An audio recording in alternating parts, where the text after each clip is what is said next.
Hey, aloha everyone. I'm Jen Choi and I'm here with my teammates Rachel Gregorio, Dan Ward, and Niall White. And we're from the MITRE Corporation. We're part of an entrepreneurial team called the Innovation Toolkit. And this video is going to step you through how do you create a challenge statement.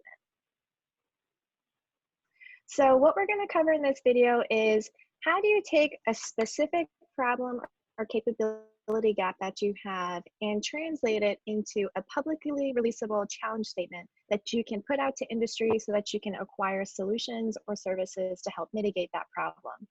We will walk you through a process that involves some tools in our innovation toolkit to help you translate your problems into these challenge statements. So after watching this video, you should have an understanding of how do you do this process, and you should have the tools that you can go forth and do this on your own with your team. So let's start with why. Why is a challenge statement important? So in the situation we are today, in the federal government, you may have a problem or a capability gap, and within your own organization, you don't have a solution for it. The reality is that most of the innovation and research and development is now coming from industry rather than internally to the federal government. So what that really means is your solution is probably out there in the marketplace. So a challenge statement is the bridge that helps you convey what is the problem that you have so that different industry providers can actually compete and try to propose solutions for your problem. So it's a way of acquiring solutions. There's some key considerations before we get into the tactical aspect of challenge statements, and here are some things to consider. Overall, when we are writing these challenge statements, write it in plain English, right? We know alphabet acronyms in the government, so try to reduce your use of acronyms. Assume that whoever is reading it doesn't have any familiarity with your organization, and try to be descriptive rather than prescriptive. So what that means is stating your problem in a how might we statement or something that is broader so that it doesn't only ask for one specific solution. It may help to also provide some context about your organization if that's really important for industry to know. So things like your mission or your vision or your goals. And then of course, make your challenge statement actionable. And in order to do that, we recommend involve your key stakeholders. Who are the people who have the problem, and include them in articulating a challenge statement. And then make sure that the challenge is real. It has real impact for these solutions. And then of course, you want to think ahead to what is the transition path for once we actually have the challenge statement out there and completing that acquisition cycle. Okay, so what is Innovation Toolkit? The Innovation Toolkit is a collection of tools that help people think more like innovators.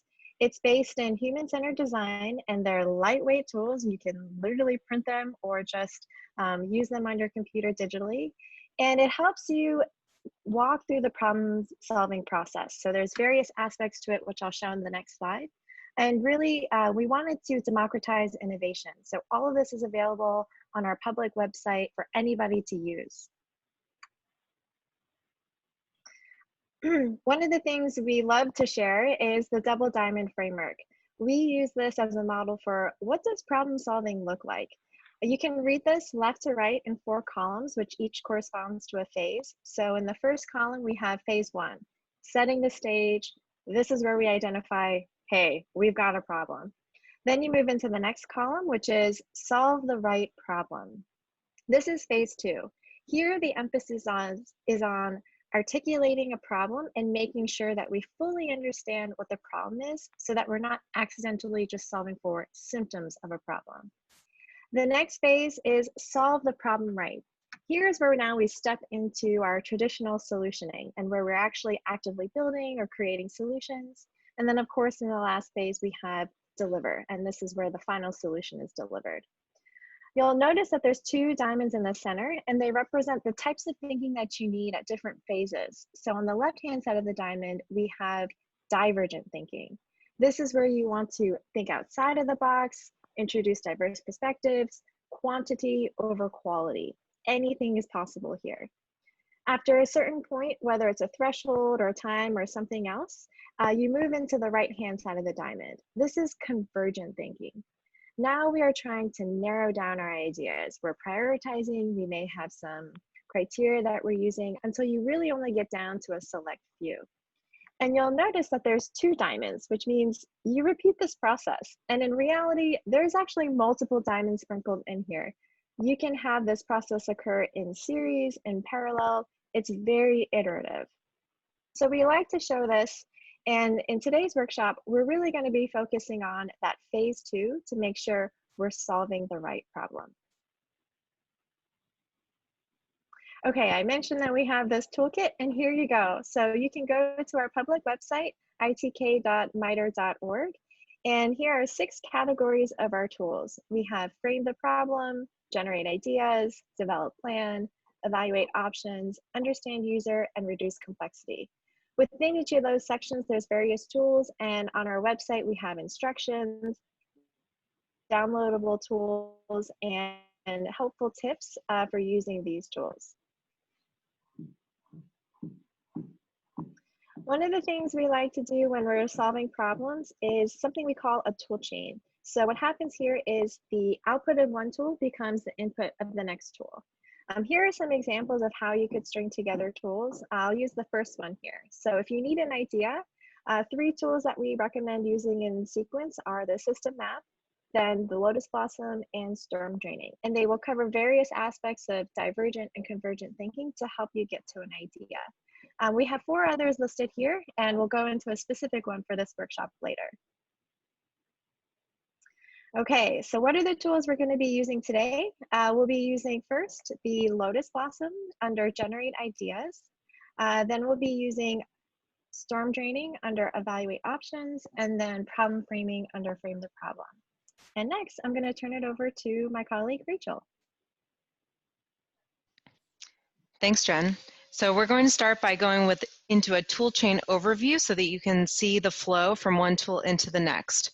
So as Jen mentioned, we're going to start with Lotus Blossom, which is where we will ideate around the problem statement and think of all the different areas that your group is facing a challenge. Then we'll narrow that down with Stormdraining, reframe it a little bit with problem framing, and with a little bit of wordsmithing, you'll get to your final challenge statement. So our first tool is the Lotus Blossom, which you can find on our website.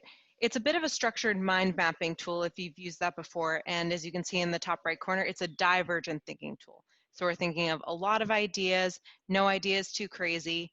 And by the end, you come up with 64 ideas in this 8x8 grid. So it is a really great way to come up with a lot of ideas fast and push you past that first set of a few ideas that you might come up with. So we're focusing on quantity here, not quality. So let's step through a little bit how this tool works in more detail. So here's the grid. You start with your core idea or challenge in the center I box, and that's where you'll be thinking about maybe your team. And then in boxes A through H, you come up with 8 sub-ideas or sub-components of that idea. So you can see this is the first step, question in the middle, 8 ideas around it.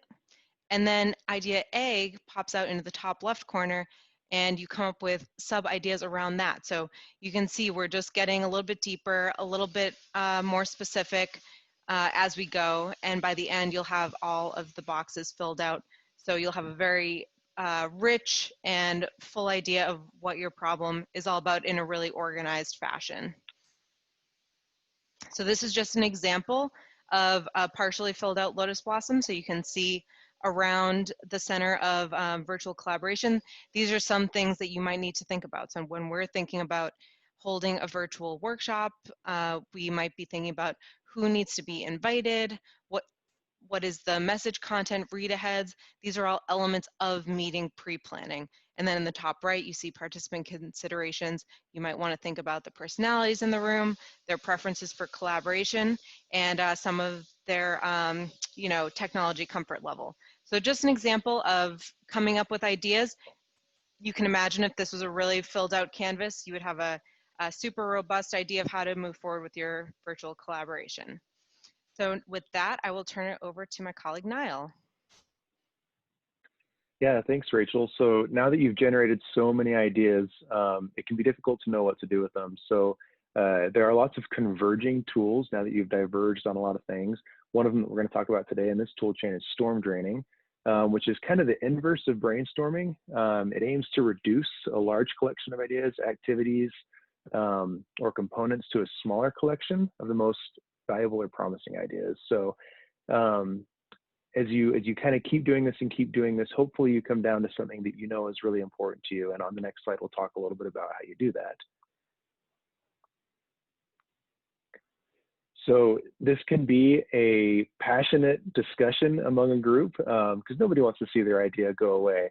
So if you set some ground rules, it makes it a lot easier. Everything's on the table. You can delete anything.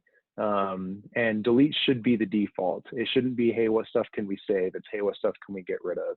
And we really encourage in any situation, in any innovative situation, that you build on people's ideas. So in this case, build on people's deletions. And the more you can make it an enjoyable experience, either with fun or jokes or competition, that definitely can help as well. And then lastly, no go back. So if you delete it, it's actually deleted. It's not coming back. So again, this is a great exercise to help you understand that it's okay. It's all right to kill that idea that you had and to move on. Next slide. So now that you've condensed your ideas, you've converged back down. Remember that double diamond that Jen talked about. You've expanded and now you've contracted back down to that center point. You have a lot better idea of how to define what your problem actually is. So the problem framing canvas is a great way to do that. And I just locked my screen. I apologize. So this can help you not only define what your problem is, but it can help everybody on your team agree on what that problem is, gaining that consensus. And then you can also define kind of what does the end look like? What does done look like? It allows you to really begin with that end in mind. And it can save a lot of time and resources by actually solving the right problem, not just solving the problem right. That's something you'll see in that double diamond that Jen talked about that can really, really help teams, because oftentimes you'll run a million miles down a path trying to solve this problem in the perfect way and realize that you didn't even solve the right one. Next slide. So we have some elements here of what a bad problem statement looks like. And really at the end of the day, it's something that is just not usable. Some of these might be assigning a cause, putting boundaries on what the solution is, and really trying to capture that solution up front, which isn't the objective right now. Too long, again, not usable. We're big fans of 2 to 3 word anythings. It's not measurable, it's unclear, it's not specific, and it refers to issues outside the scope of the actual problem. It's really, really easy to make problem statements this way. It's how a lot of us have done it our whole lives. So we're really challenging you to think outside of the box and not do it this way. And fortunately, we have a tool that walks you through how to do that. So first, simple conversation. What is the problem? Get it off everybody's chest. Have that conversation. Allow everyone to contribute to say, what do you think the problem is? And then start dissecting it a little bit. Who has the problem? It can be really, really helpful to compare your problem to other problems that people are dealing with, because you can start to figure out why they're experiencing it, how they're dealing with it. And in a second, we'll see how some have already dealt with it and solved it and are avoiding that problem. You can define your scope, and then, like I mentioned, learning from others' experiences can be a really big time saver, and why not? So this is just a way to facilitate that conversation, to help you, especially with a lot of different dynamics in the room, a lot of different voices and considerations, to really go into these details. And then at the bottom of the box, you can see there, stated another way, the problem is, and that gives you a chance to redefine it from that first time you defined it moments earlier. One of the great takeaways of a problem framing canvas are how might we statements. Here we just have really kind of a Mad Libs version of how to create one problem statement or one how might we statement, but you can create a few out of just this one problem framing box. So how that usually works out is, okay, stated another way, the problem is X, and then how might we act on that problem? And, you know, for who's our audience while considering as we aim to. So just with this one activity, you can define that problem and project somewhat of a path forward without truly solutioning quite yet.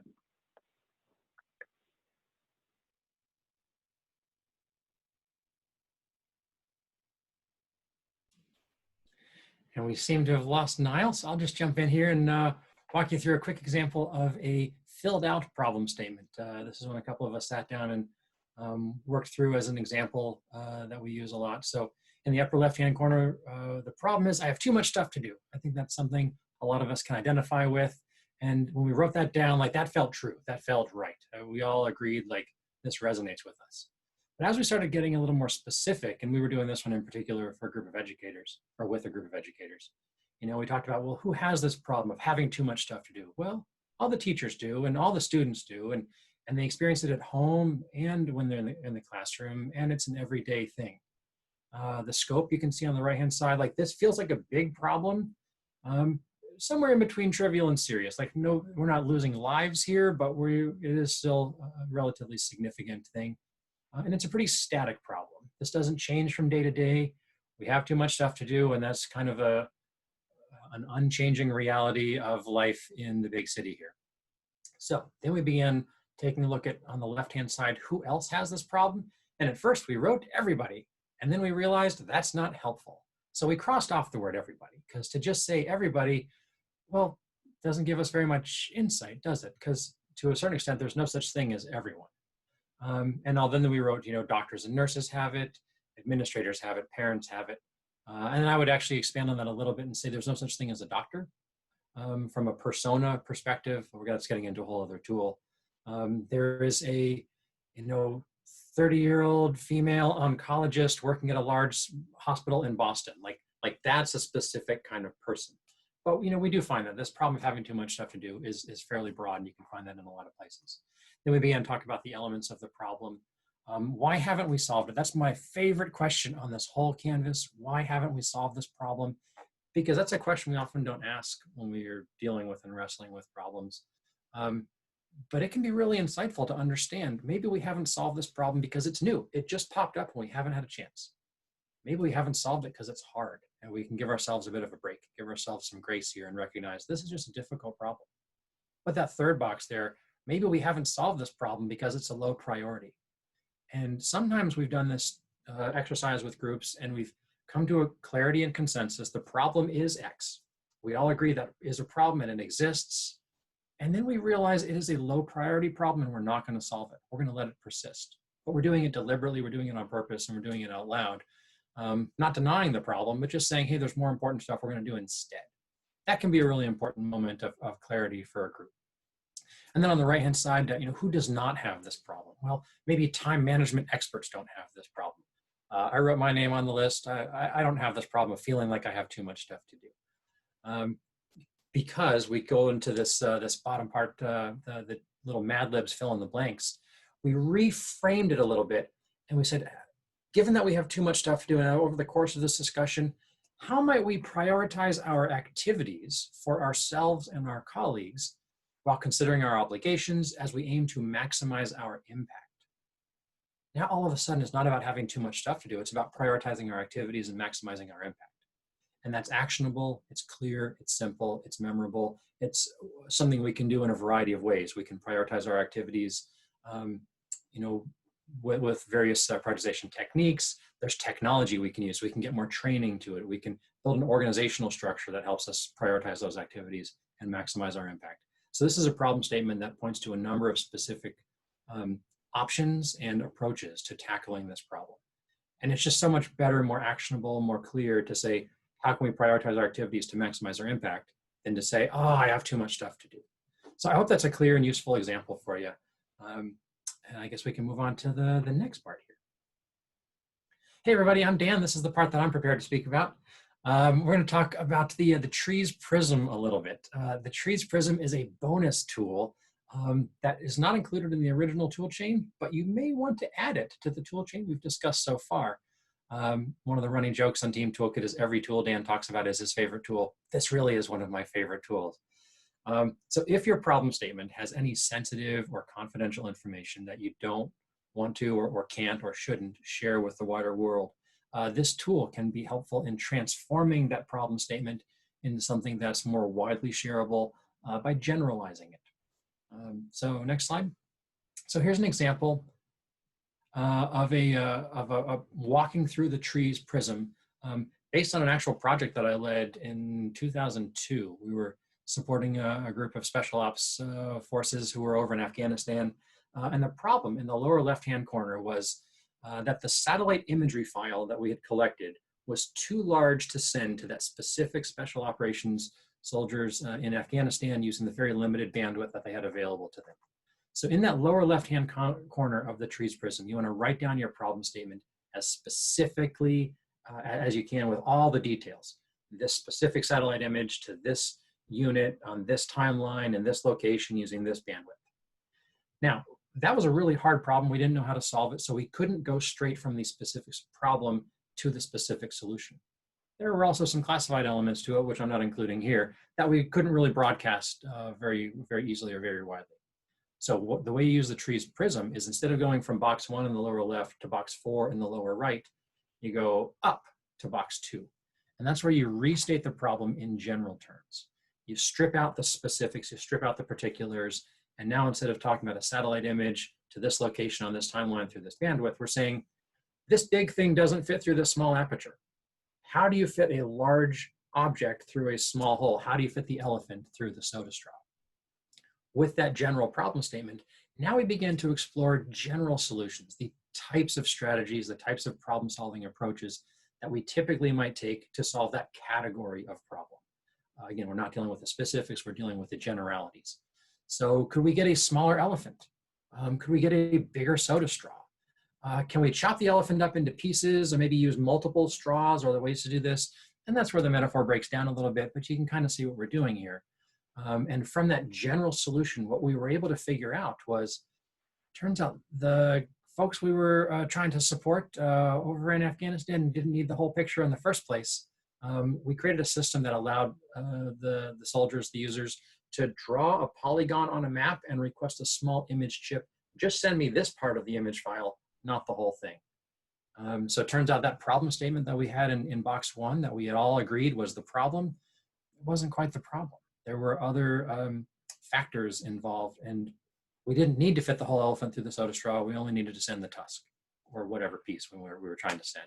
So this process is a great way to kind of think through a problem statement, generalize that problem statement, especially if it's a hard one or a classified one, and then open up your mental aperture for you and your team to what are the general categories of solutions.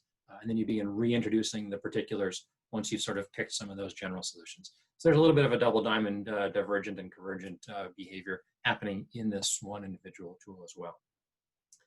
All right, next one.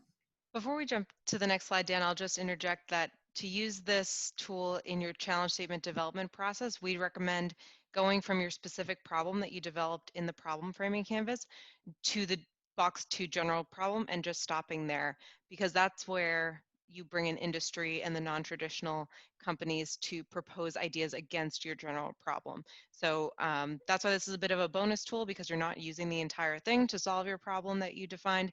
You're just looking to generalize it a bit so that it can be understood by people who aren't involved in your specific domain. Yeah, such an important point. Yeah, like you don't necessarily have the one team doing all 4 steps in this. You generate the problem statement, you get it to number 2, and then you send it off into the world. And then steps 3 and 4 happen later on. Thank you for that clarification. All right, so on this slide, you see a few steps and activities that we found helpful in implementing the previous 24 slides. All the tools and the behaviors and the activities that we've been talking about, as you're going forward in this, it's a good idea to have a primary POC and then some additional action officers to work alongside that person. Figure out that flow for engagement, the timeline of what information flows from where to when, or where to where and when. and then sharing that challenge statement, putting it out there, and coming up with a specific articulate engagement plan and expectations. You can use some of the tools from the Innovation Toolkit to do that engagement plan planning as well. And then, as we often tell folks, as you're trying new things and exploring, be ready to pivot. We may need to do some redirect. So the most dangerous thing you can do is go with the only idea you have, to quote our friend Stephanie Medicke, another member of Team Toolkit here. So build in some of that mental flexibility and be ready to pivot or redirect as needed. Next one. All right, so there's a couple, two really main ideas on this slide. The first part is a flow of activities for how to use the Innovation Toolkit, going from describing your problem, choosing the tools, applying them, and then synthesizing those results into something that's actionable and practical and usable. So that's the general flow of how you can put these tools into practice. And then that little part at the bottom is sort of a spectrum of involvement levels. On the one end of the spectrum for working with Innovation Toolkit, like, we can kind of do it for you. We'll help you pick the right tool. We can help you do that application.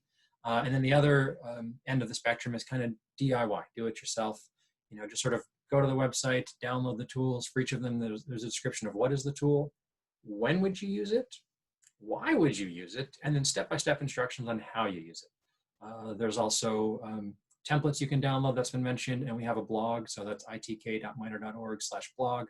And on the blog, we have tool tips, facilitation tips, tool profiles, and just kind of random information associated with this to help the DIY innovator get a better sense of some more information about what these tools are and how to use them. So do check out that resource as well, especially if you're going to be on the do-it-yourself side of things. Next one. So that's it. I hope this has been helpful for you. I hope you find it useful. I hope we hear from you. We would love to field your questions. We'd love to hear you about your experiences with using the tool and tools in developing these challenge statements. So you can go to itk.miter.org. I don't think you need the 3 W's at the beginning of that. Or you can send us an email at itk@miter.org. That email goes to all of us, or actually mostly to Rachel, and then she sends it to all of us. But again, we'd love to hear your questions. Thanks so much for the time, and good luck.